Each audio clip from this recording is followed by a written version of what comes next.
Good afternoon. Welcome to my channel, Watercolor Painting in the Afternoon. I'm Beth.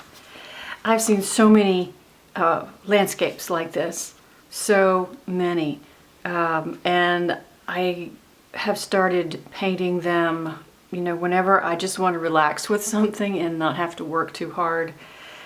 Usually these paintings are 1, 2, maybe 3 colors. In my case, I used a mix of New Gamboge and I believe it was burnt umber, just a very, very watery mix of that for the yellow, and then I used neutral tint for the gray.